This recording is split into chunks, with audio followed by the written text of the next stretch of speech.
Hi, and welcome to In the Front Row. My name's Jamie Lee, and today I'm joined by Marley from Marley Loves Film and Tyrone from over at the Circle Club. How are we going, my friends?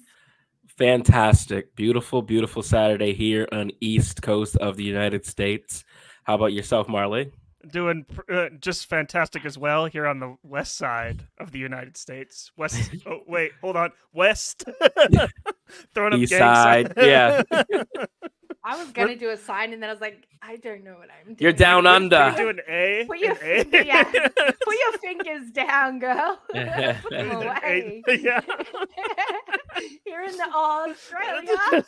Down under. Or no, down under. I love that there's this many too. Oh god. Anyway, so sorry about this. I'm sick, so sorry about this, and sorry about the way that I sound. But we are here today to talk Gen V episode 5. This episode was pretty quiet, in my opinion. I thought this one was a little bit I don't want to say dull because a lot happened in every episode in this has been really exciting, but I think it's one of the ones that had less not as eventful as the other ones have been, that's for sure. What about you guys? What did you think? Well, it was funny because I believe we ended last episode talking about how it just kind of ended, and it just kind of left us kind of like out in the cold. And I like how the episode picked up, like having like the characters kind of feel that way, or how they're just kind of like hung over and stuff like that. It's like after a party, even though I've never really experienced stuff like that because I was boring in like college and high school. But it was kind of nice to have like the characters feeling that way because it kind of like brought me on the same level as like what was going on in the show. So having I've had my share of fun of college. I think I've maybe blacked out twice in my life, and it is a very scary feeling. I don't recommend children do that. Do not drink. I don't drink now. Don't do drugs, kids, I'm good. Yeah, literally don't. But no, this episode for me was cool. I thought, Jamie Lee, you said it was a bit slower for you. I kind of thought it was necessary. I think the thing about the pacing with the boys and Gen V, it's so boom, boom, boom that sometimes you need to kind of like, okay, let's take a step back. What just happened? And I think it revealed a lot about some stuff with Sam, some stuff with Emma, sort of this like bizarre character who can they're blaming things for, but it turns out that it's actually Kate. Right, it's Kate who's working with Indira, who's the head of the what do you call her, like the principal or like the headmaster? Dean, the dean. Shetty. Yeah, the Dumbledore. Yeah, but a nicer version. Not sorry, I've been rewatching Harry Potter recently, so yeah, it's okay. But yeah, so we get that reveal that she's working with Dean Shetty, which is fascinating, and it kind of seems that from what my major takeaway from this was that these kids are being manipulated in ways that either they know about or don't know about. Yeah, definitely. We talked last week, Marley and I, about who was causing these blanks in the memory loss. Was it Rufus? Because we know that he's a little bit shady. Is it a new character that we haven't met? Does Dean Shetty have powers that we don't know about? Like Tech Knight mentioned that she doesn't have any powers, but what if she does? So we did talk about that. So to have that reveal as Kate, shady girl, me no likey, likey, and it just makes you it makes me think, like, what else can she alter if she can change somebody's memories? Like, she implanted memories in Luke that his brother was dead. Like Luke was under the impression that Sam was dead. So yeah, she's a very powerful Supe. Yeah, extremely powerful. I don't want to go there too much, but like, imagine her with Homelander. She could just, you're a good guy. That's a very powerful tool. That's what I think I like, not to get into comparisons, but like a lot more with Gen V. It feels like these characters are so raw. There's so much potential for them to be like and overly powerful and extreme. And I think that's kind of the idea with Vought, right? Is that they've created these characters or these superheroes, these Supes that are manufactured, but their ultimate goal is to control them. But as we see in this episode, it's sort of revealed that the major fear that when someone the guy who was talking to Dean Shetty, he was like one of the guards. It was like, if they find out exactly what's going on, we're screwed. Like, that cannot happen. So it kind of raises the stakes for me. And the director who did this is Claire Kilner. She did some episodes of House of the Dragon. Love her. Fantastic. And I think she has just a subtle way of kind of creating intensity without necessarily having to have blood splatter everywhere. And that's the one thing I personally sort of liked about this episode. Well, she did have blood splatter in this episode. But you know what I mean. You know what I mean. Yeah. Scene, that's for sure. I felt that scene on so many levels. I don't know about you guys, so. Yeah. What a scene that was. So I was looking at the like little facts that were on the Prime side there. Yeah. About that scene there, and it was so good.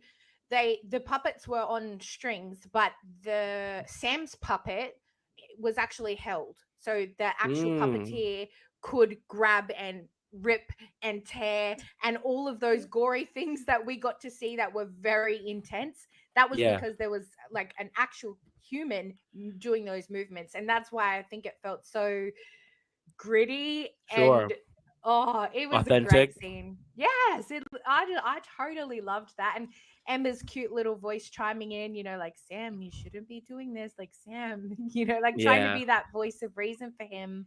And then you just see him walk out in his human form, not in the puppet form. And he's just walking amongst, all it's covered in blood. Splatter.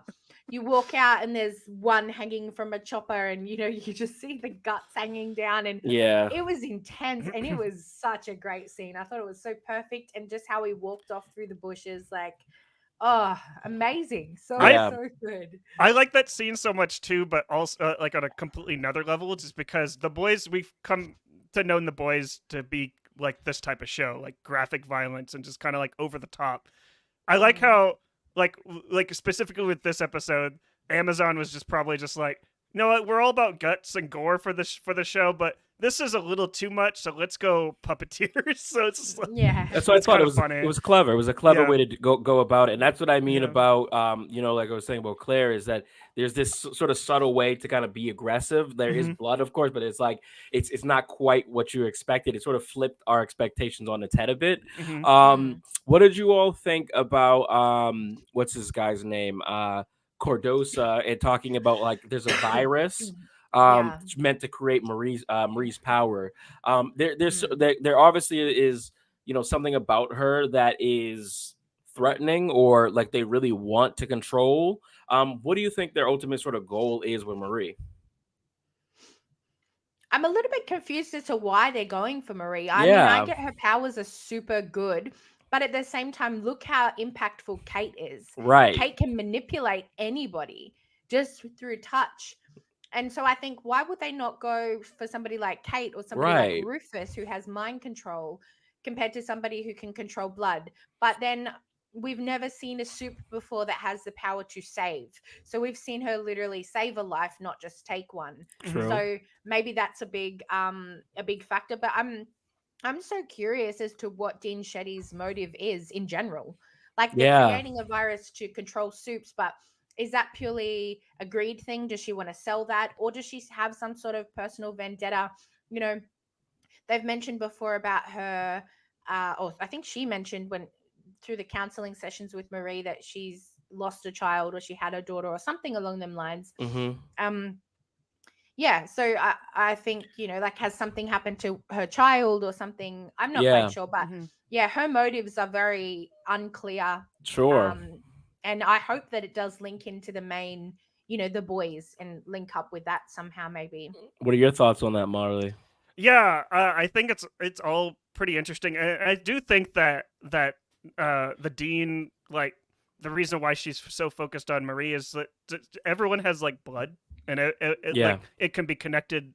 You could connect pretty much anyone, but like based on that. So I see, like, that's why they think Marie is so valuable. But Jamie Lee, we talked about, like, on the last episode where we're wondering if, like, the Dean has like any powers or anything like that, and see how maybe that's connected to. I thought that they said, like, when the sort of like guy with the whole truth episode. I thought he kind of was like, "You're just a human."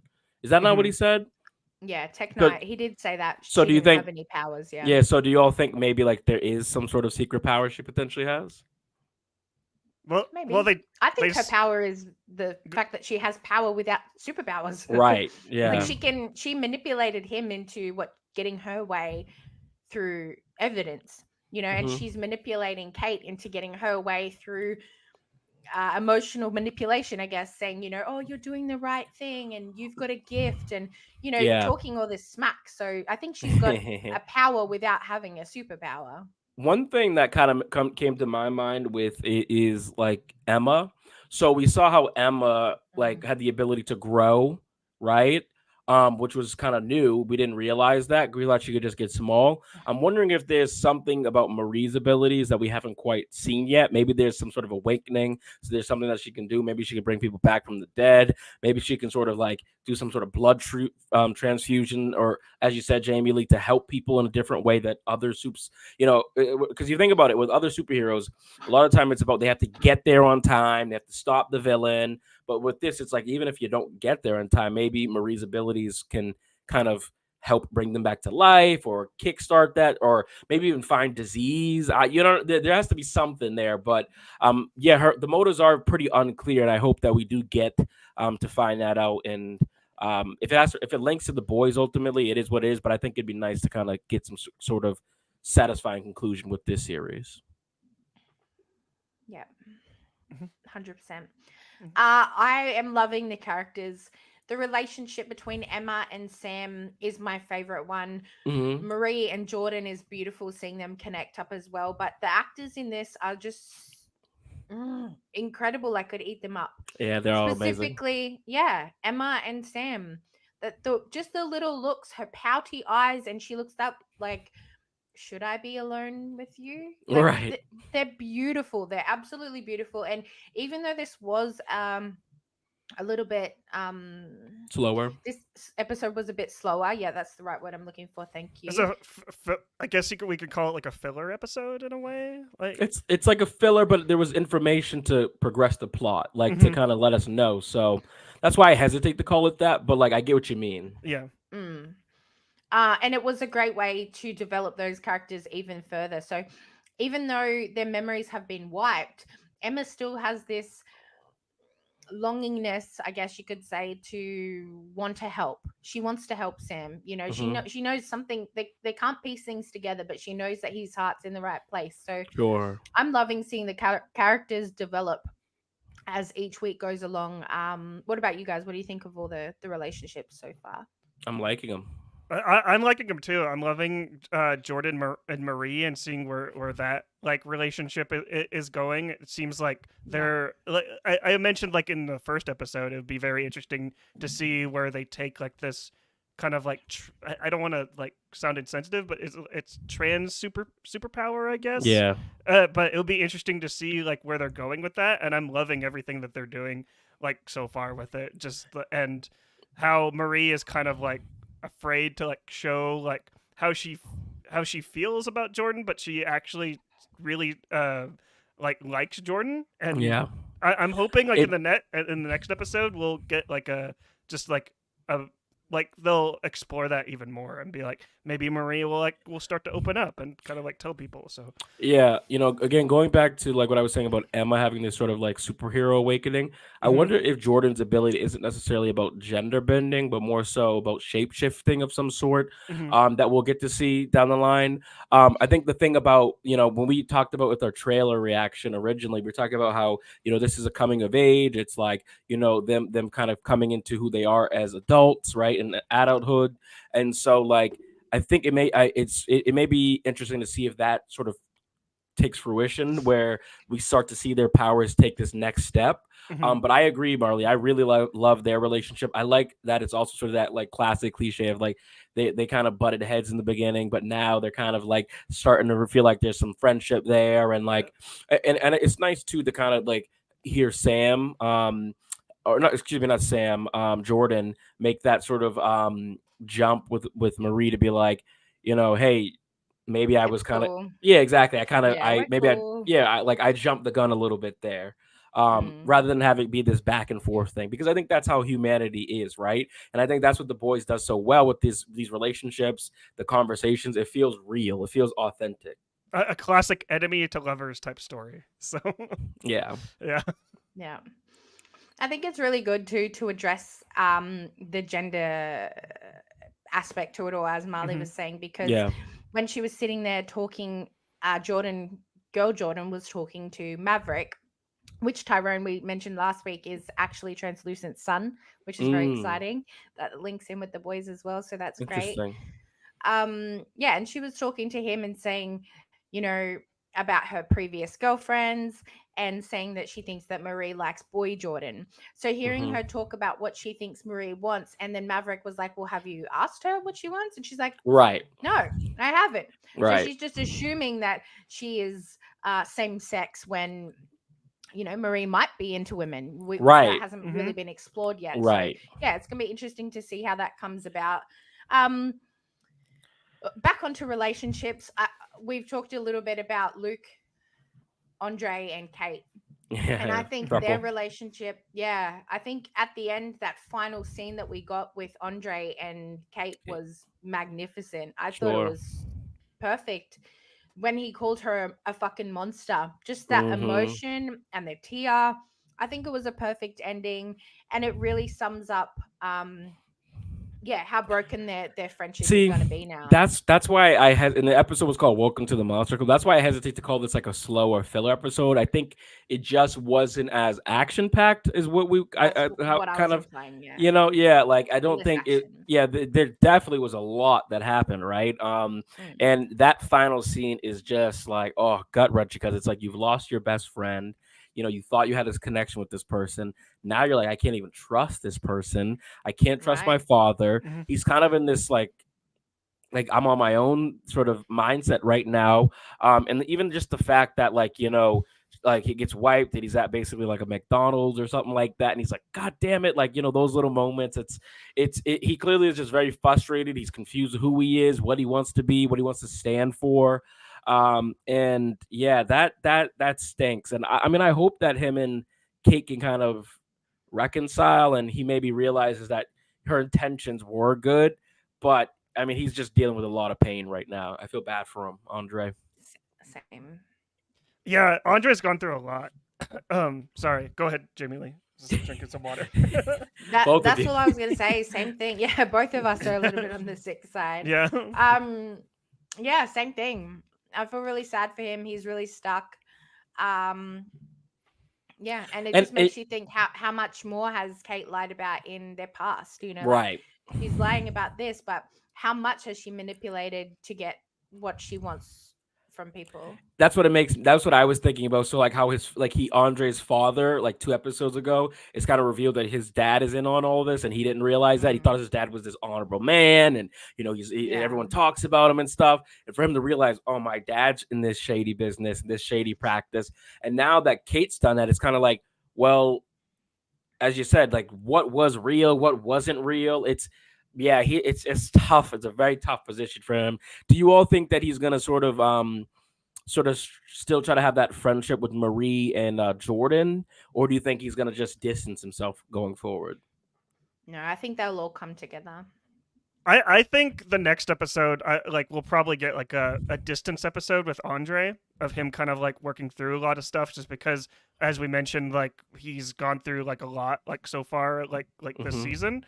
And then he'll eventually like warm up back to Jordan and Marie. Just, I feel like he needs time to himself, because a lot of information has just been thrown at him. Yeah. And like, I'm not saying that we need a therapy episode, but maybe it's just like something like spoilers for another show, but Ted Lasso. Like we need like a Coach Beard like episode where he's just kind of just discovering like who he is and stuff like that. Just taking a beat. Mm-hmm. Yeah. So I'm hoping we see something like that in the next episode. So. Yeah. Awesome. Yeah, I mean this series too. I'm wondering, just on that note, like I've kind of felt like in the beginning I knew where we were going. Now I'm not quite sure where like we're heading. Because like Jamie Lee, like you mentioned, like, do you think this is gonna lead into the boys? I kind of thought this was gonna be its own thing. Yeah. So I'm curious what your thoughts about are on that. Well, we're wrapping up the boys. This is going to be the final season. So I feel like by introducing not a cure, but if that's where they want to head, where they want to control these, these Supes, who's in control? Because we know Stan Edgar's not. Victoria Head Popper, like what's going to happen with her? Ashley, like who specifically wants this virus? Yeah. Why is Dean Shetty doing these experiments to get it? Is it her personal gain, or is it purely, is it something that she just wants to sell to Vought or whatnot? She wants to sell it to the U.S. government. Mate, make a killing on it. So capitalism. Easy, Marley. We don't want to stop the stream. Yeah, they're on black screen and cancelled. But anyway, I do. I think it's going to link into the. I think this show will conclude. And we know we're going to get a second season of this. So I definitely think it's not going to be a finale. We're not going to end off like we did last week, where we're like, "What happened?" Yeah. And then there's gaps in our memory or something like that. But I do think that it'll link into, the next season of The Boys, and I don't know, maybe not tie up, but open the door to what could happen in the final season of The Boys. I do think that, yeah. I will say this. Well, did any of you watch like the Next Time On Gen V? No. Like after this, it auto-played for me. I don't want to spoil it for you guys, but I'll just say that there's a character that shows up in that. I was very disappointed to see that character. No. I did see that character, and I think you could tell me it's okay. Who the hell's controlling him? He got taken away by German or Russian, wasn't it? They captured him in the incubator. Who are we talking about? Oh, Soldier Boy. Soldier Boy. Yeah. Okay. Soldier Boy and his radiation are kept in this incubator at the moment. How is he going to show up in this school? What did I just say? U.S. government, right? I mean, so it. But who's controlling him? Who has the U.S. authority? I think that it's kind of like Captain America, right? It's like because that's who's parroting, right? It's like the U.S. government controls that character or superhero, right? And like because I think that's kind of like there's the corporations and then there's the government, right? And I think the government and corporations kind of go back and forth. They're sort of fighting. Sometimes corporations fund the government most of the time, and then it's back and forth. And so I think that they want to have their own weapon to kind of go against someone like Homelander, who necessarily isn't playing ball, who isn't following the rules. So I think if they get this virus, it kind of allows them to put themselves into the battle per se. That's my theory, at least. Yeah.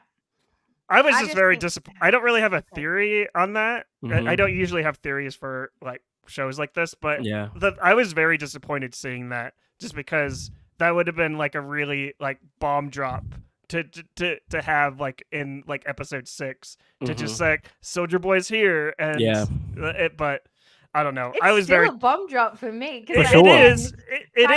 Saying the government's controlling him, but in my mind, I'm like, well, what the hell would Homelander be doing? Just letting old mate Soldier Boy just roam around this campus? I think Well, because Homelander is so. What about Homelander is so arrogant, though, right?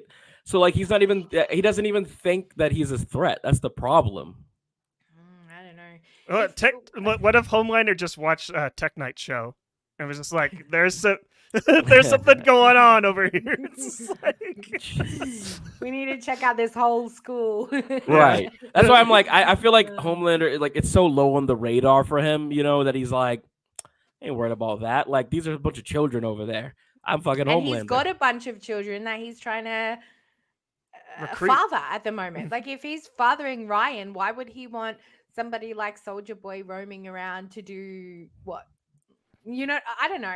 I get what you mean. I get you what you mean. I just think that there's so much going on potentially, but because like I don't know how Homelander would like be tied into this, because I don't understand why Soldier Boy is like, of all people that they dropped Soldier Boy. I'm like, well, where did he come from?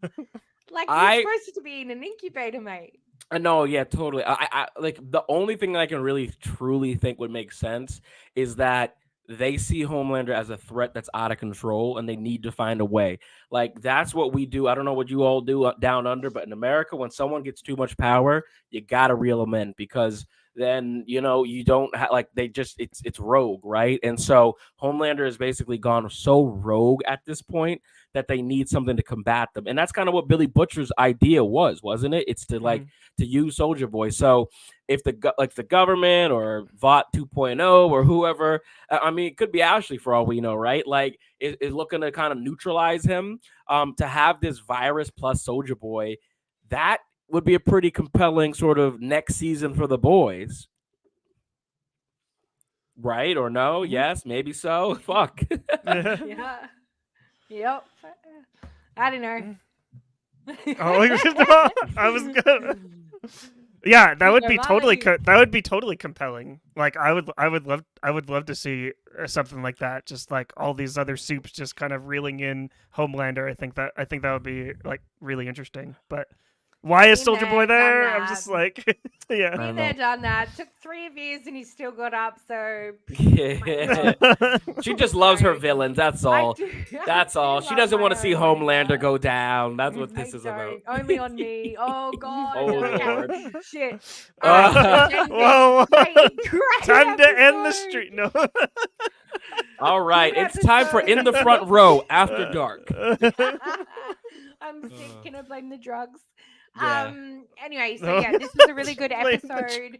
I love that you're like against the cameo of Oh, I love it. I'm not against it. Begging for somebody. No, I'm not against it. I would have just liked to see that in a main episode, not to just spoiled like in a next time on Gen V. Oh, you just wish you to get it spoiled for you. I was gonna say, I mean, like in the superhero world, it's almost. It has to be. You have to have a cameo at this point. Like, that's kind of the whole shtick with Marvel and DC and some of those other things too. Post-credit scenes. Right? Yeah. Exactly. Surprised I missed that. I'm gonna have to go check that out now. I'm surprised you missed it too, because the way Amazon like plays like these episodes, I barely even watch the credits, and they're like, "Oh, next time on." And I'm like, "Jeez." Yeah, they skip ahead really quickly. Hey. Yeah. Yeah, they did that as well with. Sorry. No, I was just saying, I think when the credits hit, I just kind of ended or closed and moved on. So now I know. Is this something they do every week? Yes. Yeah. They've been doing it every week. So maybe I'll have to do a little trailer reaction over on the Circle Club. Yeah, definitely. First time watching preview for episode 6. Yeah. Episode 6, there's 8 episodes, so we have a little bit left before they wrap it up, but I'm really curious to see where they take it, because I really love the development of the characters. I love all of the characters, every single one of them. Even Rufus, who's like a jerk, but I also like seeing him on my screen as well. So yeah, love the characters, love the action, love the lack of action this week. What about you guys? Any final thoughts before we wrap this up? Anything we want to add? Tyrone, I'll let you go. I'll let you go first. Sure. No, I mean, like we say as always, I love this show. It's fantastic. It's fresh. It's creative. Like you said, Rufus. I even like that Rufus was running and then he paid that kid $20. Like I don't know. Just the way this is, and again, I'm not trying to do comparisons. They're obviously two different things, but I feel like with the boys, it's so caricature, so like unrealistic, so comic-y, where this feels just a bit more grounded to me. The conversations and dialogue feels a little bit more natural, a little bit more my lane, and I like that a lot. But I still love that at the same time, it's like that boys thing where you just get a blown up penis or something, or you get like, tits flying anywhere. It's crazy. It's madness, So, yeah. Yeah, just to echo everything that you said, but I would like to see kind of like add on to the violence, like what we saw from like the puppet violence scene. I want to add on to that. Like can we see like a scene like where it's like completely like animated or something like that? Ooh. I know they already have like hate that. Oh God. I know they already have like the boys it's an anime show on Prime Video, so like maybe they could like tie into that and stuff like that. I think I'm very excited to see where Sam's character goes, and just I love that character too. Yeah, Sam Sam's is hot as hell too. So you said it. I was just thinking it. Stunner, absolute stunner. But again, going back to that actor, I talked about him last week. Hey Marley, like the way that he moves his eyes, everything about him is so captivating. Like, he's just captivating that you feel for him. Like, why are they experimenting on this poor kid? And I just want this guy to have a normal life, but he's so mentally broken that you think, how can he possibly, where could he go from here? He's so broken. Totally. Yeah, I mean, honestly, on that note too, all these fucking characters are hot. Jordan, Marie, it's getting hot in here, my lord. I mean, imagine that scene when Marie woke up, she was like, which version of you did I get? I was like, I mean, this is getting steamy. Woo, just like love these characters. And but in all seriousness though, like I just think they do such a good job of balancing that funness where it doesn't get to like that creepy Sam Levinson sort of style. Yeah. It's friendly, it's cute, it's flirty. But at the same time, we get that punch and action. And I fucking love Emma. I love that character, Emma. She's awesome. Same. Yeah, same. I'm rooting and for again, I love what you were saying about like the director and tying everything in like that. It was called Welcome to the Monster Club, or Join the Monster Club. Welcome to the Monster Club. Yep. Yeah. And multiple times throughout that episode, Monsters was referenced, and it was one by Emma. And she said about how Marie asked, had she ever grown large like that before? And she said that she had, and her mum called her a monster and told her never to do it again. And then she said, whoop.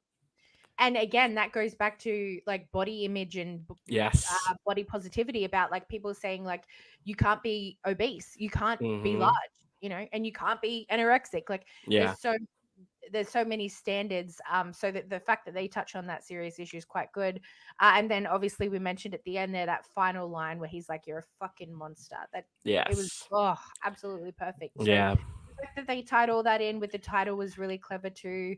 Really clever show. Claire Kilner, she does work. That's my girl. So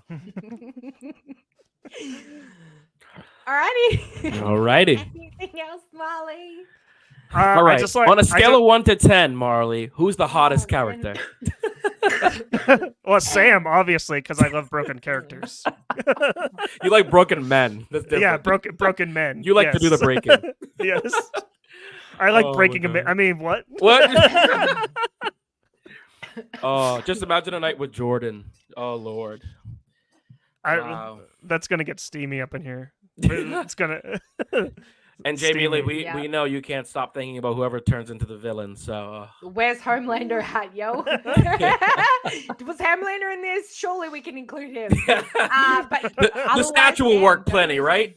The lower half. I mean, yeah. I'm so done. Just don't look me in the eye. Normally they say the opposite of that, but anyway. All right, so we're not talking about hot characters anymore. Let's go back to Gen V. Great episode. Looking forward to next week. Next week we'll have Taco on, and we'll be talking about episode 6 of Gen V. So hopefully you guys can catch us next week. Make sure you head on over to these guys' channels. Their links will be in the description, and we will see you in the next video. Bye. Bye. And stream.